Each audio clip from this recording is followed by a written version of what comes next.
We should take a minute and talk about what happened next, but more importantly, how it happened. The Observer would report just a week after this report about how great this television angle was in Smoky Mountain. With regards to the WWF, Jim Ross was rehired to work in the booking department and to produce television. He won't be doing any announcing, however. Apparently, Pat Patterson is going to cut down on his workload, and Ross is being brought back in to pick up the slack. Pretty much everyone in wrestling was amazed because of the general philosophical differences in regard to what the wrestling product should be between Ross and Patterson. But if you understand wrestling and those individuals, it makes perfect sense. Ross is supposed to stick around Smoky Mountain as a television announcer since it only requires 1 day per month, even though he's going to work full time with Titan and move to Connecticut. So, listen, this is all going to change very quickly, we know. But who reaches out to you originally? And do you think that the call came because Patterson really was looking to leave, or was it based on they saw what a quick difference you had made with Smoky Mountain Television? I think Vince is the one that spearheaded that, Connie. I think Pat was getting a little older. Still had a lot of fuel in the tank, but he was getting a little older. Wanted to slow down a little bit. I think Vince was impressed by what others around him saw at Smoky Mountain and the difference that I was trying to make and how that was all working out. So it was good.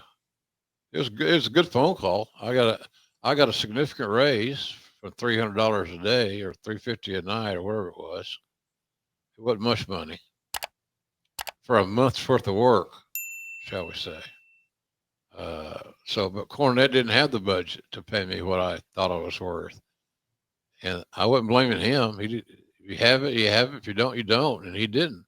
So I took what was there, and I remember later on in that relationship when I was making my checks out of WWE, they were flying me on their dime to Smoky Mountain to do TV, and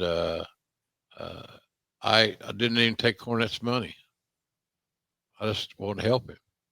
So I did it for nothing for a while, and I had no regrets on doing that. I was helping a friend out, and I was invested emotionally in the product. So I don't know. Sometimes you just want to do things that you feel like are right. And thank God Jan had a job and we could pay our grocery bill.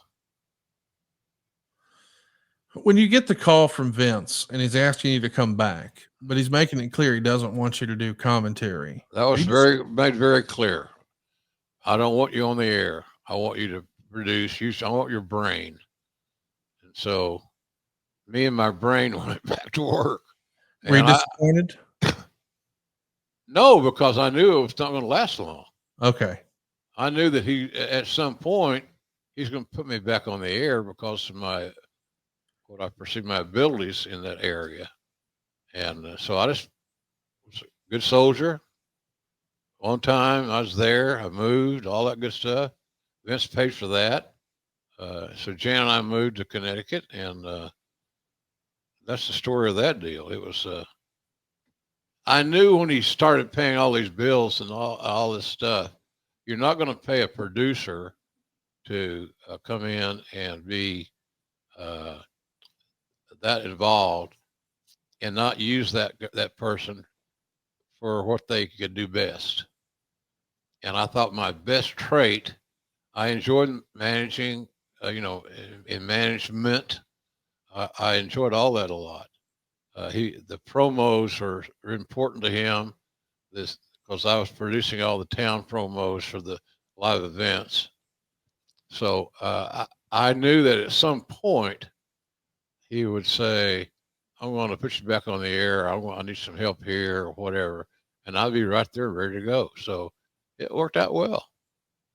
I'm glad he gave me the opportunity, quite frankly. It's an exciting opportunity to go back, of course. It means you're back in the big time. You got your jersey back. But do you remember, as best you can recall, did Pat Patterson actually take a step back here? Because it feels like we heard that for like 15 years before it actually happened. Pat, he took a step back. It wasn't quite as involved. Bruce is coming along real well, so that was and Bruce was a student of Patterson's. So, I think that helped a lot for Vince. And Bruce and I never had any issues that I can recall, significant issues. And the thing about doing working in a creative area like that, and anybody out there that's listening can understand and probably appreciate, you're not going to agree with everybody's idea. It's not a unanimous feel. So you have to manage that. And my first foray into that, I didn't manage it well. I was very outspoken. I'd speak up and tell people why something was not going to work. And sometimes I would have suggestions on how to remedy that. But there are times when I didn't have a suggestion to remedy it. I was just pointing out what I thought was wrong. And that's not good. That's not good business. So I had that behind me. Not doing that anymore. And but I knew eventually I was still young. I was still motivated. I still had the skills that I had, and I knew it wouldn't last long. I'd either get fired again or relieved of my post. But somewhere along the way, I felt like I would get another opportunity to get back on the air and do my thing. Well, you are going to be doing your thing, and I'm excited for us to talk about this next report. This is from January 7th, 1995 in the Torch. Last week, when word spread that Jim Ross had been hired by the WWF for a front office position, some were surprised. After all, it seemed he had left the WWF under less than ideal terms last summer when he refused to become a JR character behind the mic. Then, after he was hired back during the steroid trial for a temporary contract to host Raw and Challenge until McMahon's legal obligations were finished, he once again departed. But 4 months later, Ross has become one of the most powerful men in wrestling again. After finishing sixth in the 1992 Torch yearbook on the most influential listing, he dropped out of the list last year. Ross, who always has a desire for an on-camera exposure and front office power, appeared to be on his way to missing the top 10 list for the second year in a row. After all, he was announcing for SMW at small town TV tapings, which even he thought aloud was not exactly WrestleMania. The WWF, meanwhile, drew perhaps its worst string of houses on its post-Christmas swing through California. Cards headlined with Diesel and Bob Backlund drew around 2,500 folks 4 out of 5 nights. The WWF, despite reports of a strong Survivor Series buy rate in various trade journals, appeared to need some freshening up. Jim Ross was called in to inject some new life into the company's storylines. The WWF booking hierarchy in order of power and influence before Ross's hiring is as follows: Vince McMahon, Pat Patterson, Bruce Pritchard, Shawn Michaels, and J.J. Dillon. All sources indicate that Ross has been inserted high in pecking order, and Patterson has been moved down, with perhaps a leave of absence coming. Ross will become the executive producer of Monday Night Raw and contribute to the overall booking direction of the company. Some reports already say that Ross's direction will include an emulation of a popular policy in Japan of pushing several wrestlers on top who on any given night can beat one another. For instance, rather than pushing Bret Hart or Diesel as the lone babyface hero who fights constant streams of heels, Hart will share the spotlight with Diesel, Shawn Michaels, Razor Ramon, British Bulldog, and Tatanka. So let's just take a timeout right there. I love when they're saying, hey, man, he was out, and 4 months later, he's one of the most powerful men in wrestling again. That is the Jim Ross story.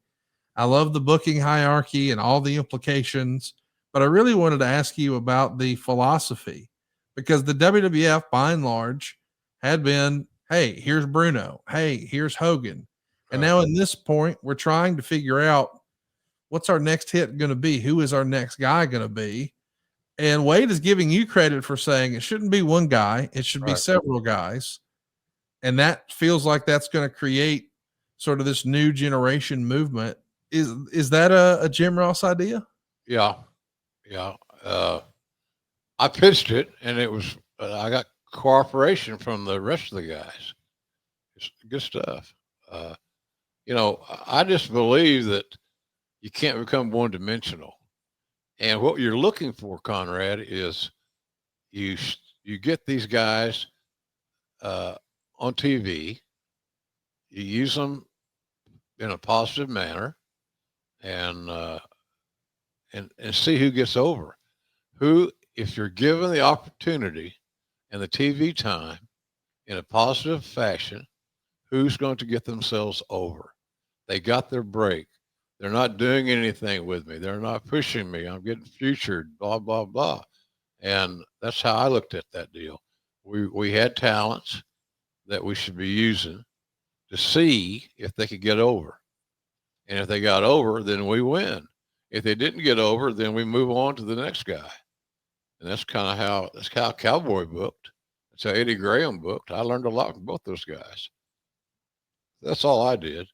We were one dimensional or two dimensional, and the chemistry between Backlund and Diesel, and all due respect to both guys who are friends of mine, wasn't good. They didn't have the chemistry, the natural chemistry that you would like to you know to bet on. So it was to me it was a no brainer. And apparently, when I made my pitch, everybody seemingly agreed that it was, well, let's try it. And that's kind of what I told Vince is what the hell you got to lose? Why don't we try it?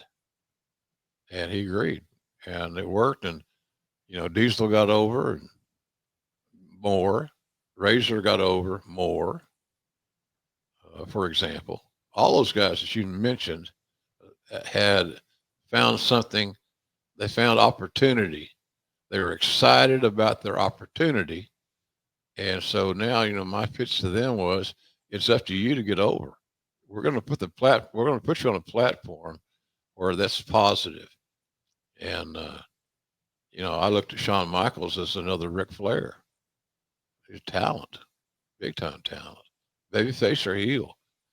He was just tremendous, and we weren't using him very well. And so we changed that.